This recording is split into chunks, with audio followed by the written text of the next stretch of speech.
दोस्तों, target with PS Parihar channel में आपका स्वागत है।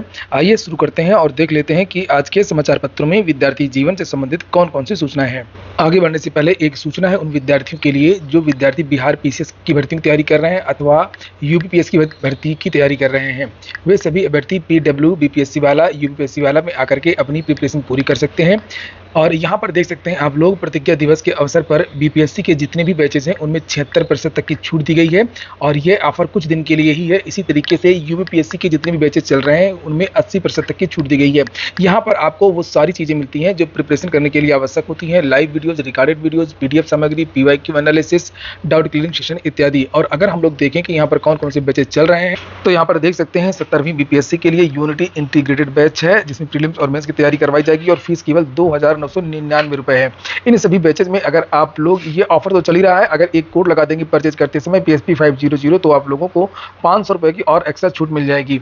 हिंदी माध्यम के विद्यार्थियों के लिए यही बैच यशवी के नाम से है। केवल प्रीलिम्स की तैयारी करना चाहते हैं 17वीं बीपीएससी की तो आक्रोश के नाम से बैच स्टार्ट हो रहा है जिसकी फीस तो 1499 रुपए ही है। हिंदी माध्यम के विद्यार्थियों के लिए यही बैच ऊर्जा के नाम से है।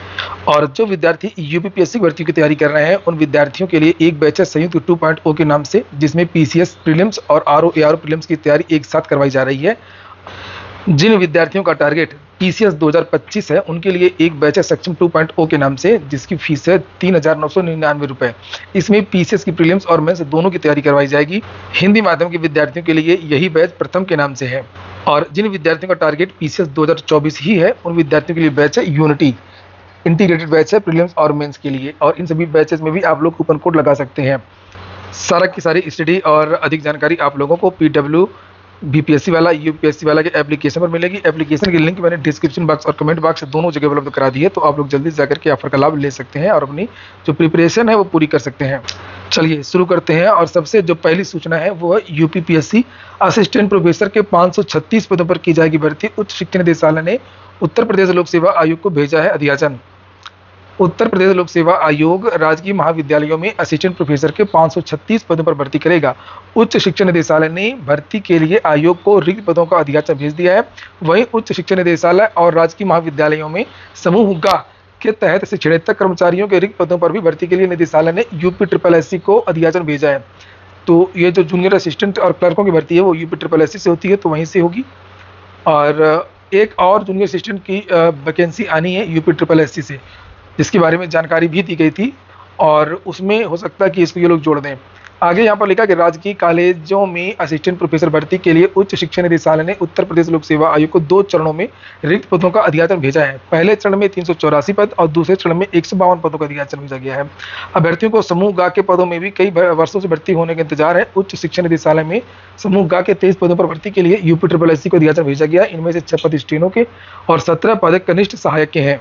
वहीं पर राजकीय महाविद्यालयों में समूह ग के तहत कनिष्ठ सहायक के 52 पदों पर भर्ती के लिए अधीनस्थ सेवा चयन आयोग को अध्याचन भेजा गया है। इनमें 22 पद अनारक्षित, 12 पद अन्य पिछड़ा वर्ग और 10 पद अनुसूचित जाति, 4 पद अनुसूचित जनजाति और 4 पद ईडब्ल्यूएस के लिए आरक्षित हैं। लेकिन लिखा कि भर्ती में भी देर लगेगी। स्क्रीनिंग परीक्षा नियमावली मंजूर होने का इंतजार है। उत्तर प्रदेश लोक सेवा आयोग को राजकीय महाविद्यालयों में असिस्टेंट प्रोफेसर भर्ती के लिए अध्याचन तो मिल चुका है लेकिन विज्ञापन जारी करने के लिए आयोग को शासन स्तर से स्क्रीनिंग परीक्षा की नियमावली की स्वीकृति मिलने का इंतजार है क्योंकि अब नए तरीके से भर्ती होगी। और नीचे लिखा कि असिस्टेंट प्रोफेसर के पदों पर भर्ती होती है। अब तक केवल इंटरव्यू में मिले अंकों के आधार पर अभ्यर्थियों को चयन किया जाता है लेकिन नई व्यवस्था के तहत अभ्यर्थियों के चयन में अब स्क्रीनिंग परीक्षा के अंक भी जोड़े जाएंगे। स्क्रीनिंग परीक्षा के 75% और इंटरव्यू के 25 अंक जोड़ करके चयन की मेरिट बनाई जाएगी। स्क्रीनिंग परीक्षा की प्रस्तावित नियमावली को मंजूरी मिलते ही आयोग भर्ती का विज्ञापन जारी कर देगा। अगली सूचना है कल होने वाले प्रदर्शन की। मैंने कल इसके बारे में आप लोगों को जानकारी भी दी थी कि समाचार पत्रों के माध्यम से जानकारियां तो दी जा रही हैं लेकिन उत्तर प्रदेश में सभी भर्तियां रुकी हुई हैं। जैसा कि अभी आपने देखा, असिस्टेंट प्रोफेसर भर्ती नियमावली के नाम पर रुकी हुई है। एलटी ग्रेड वगैरह की वैकेंसियां समकक्षता के नाम पर रुकी हुई हैं और शिक्षक सेवा चयन आयोग की भर्तियां टीजीटी पीजीटी वगैरह वो कर्मचारियों की नियुक्ति के नाम पर रुकी हुई हैं, नए आयोग के नाम पर रुकी हुई हैं। और वास्तव में उत्तर प्रदेश में कुछ हो नहीं रहा है। इसको लेकर के यहाँ पर लिखा सभी रिक्त पदों पर तत्काल पारदर्शी भर्ती हो। एडेड माध्यमिक विद्यालयों में मानदेय शिक्षक भर्ती संबंधी शासनादेश सरकार वापस ले, जो तदर्थ शिक्षकों को रखा जा रहा है। और 11 जुलाई को युवा प्रशासन को देंगे मुख्यमंत्री को संबोधित ज्ञापन। इसमें बहुत सारी बातें लिखी हैं कि प्रदेश में 6 लाख, ये इसकी जानकारी देते हुए युवा मंच के अध्यक्ष अनिल सिंह ने बताया कि प्रदेश में 6 लाख पद रिक्त हैं लेकिन इन्हें भरने के लिए सरकार कोई गंभीर कोशिश नहीं कर रही है। जबकि मुख्यमंत्री द्वारा हाल ही में घोषणा भी की गई और अगर सरकार चाहती तो टीजीटी पीजीटी विज्ञापन 2022 को शिक्षा सेवा चयन बोर्ड से ही आसानी से संपन्न करा सकती थी, लेकिन जानबूझ करके 2 साल से टीजीटी और पीजीटी का विज्ञापन 2022 की चयन प्रक्रिया अधर में लटकी हुई है। हाँ, सरकार अगर चाहती तो टीजीटी पीजीटी को कंप्लीट करवा लेती और उसमें सदस्य भेज देती, क्योंकि सदस्यों की सरकार ने पहले से ही नियुक्त नहीं की थी, कोरम के अभाव में ये परीक्षा नहीं हो पाई थी।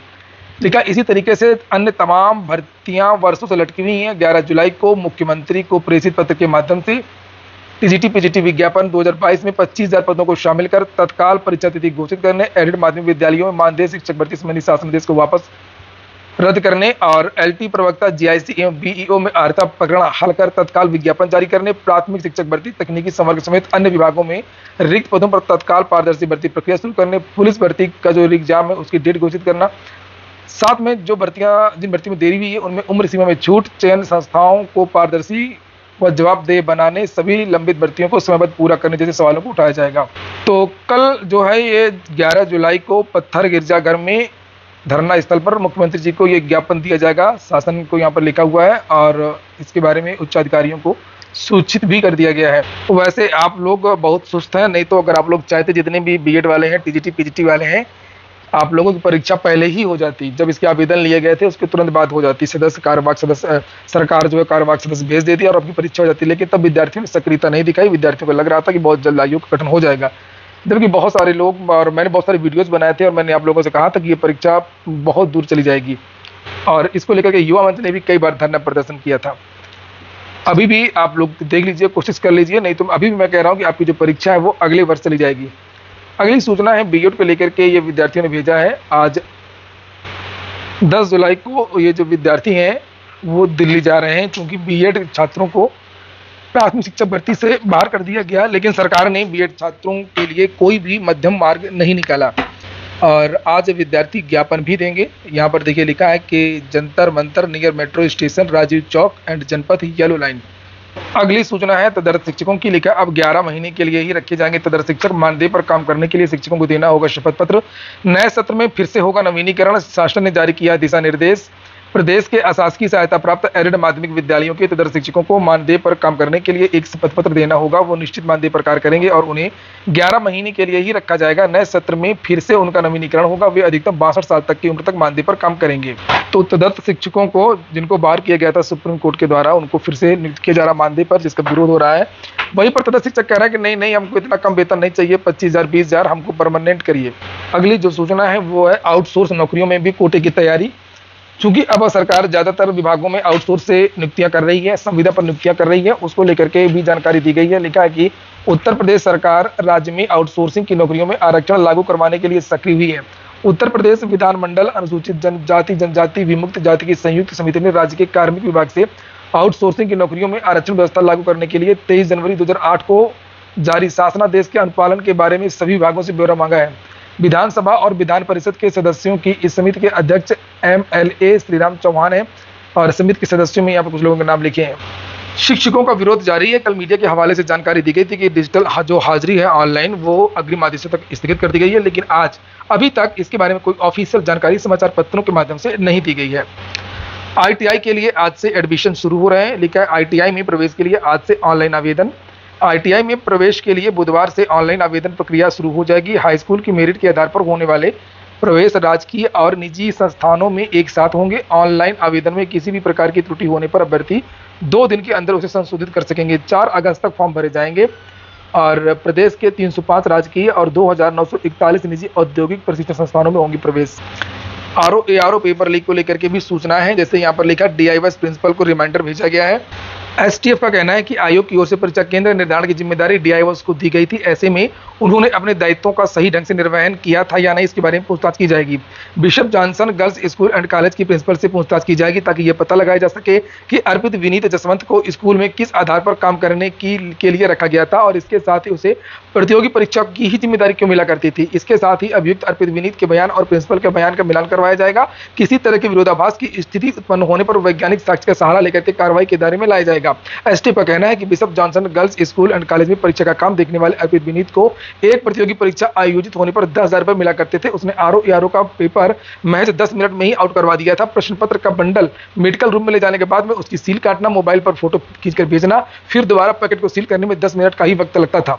वह स्कूल में नियमित कर्मचारी भी नहीं था, इसके बावजूद भी उसे अहम जिम्मेदारी दी गई थी। नीट पेपर लीक भले ही अभी रद्द नहीं हुआ, अगली तारीख 11 लगी है सुप्रीम कोर्ट में, लेकिन यहाँ लिखा है नीट पेपर लीक मामले में पटना से 2 गिरफ्तार। सीबीआई ने नीट यूजी लीक मामले में एक अभ्यर्थी समेत 2 और लोगों को गिरफ्तार किया है। केंद्रीय एजेंसी इस मामले में अब तक 11 लोगों को गिरफ्तार कर चुकी है। आज के वीडियो में इतना ही। पूरा वीडियो सुनने के लिए बहुत बहुत धन्यवाद।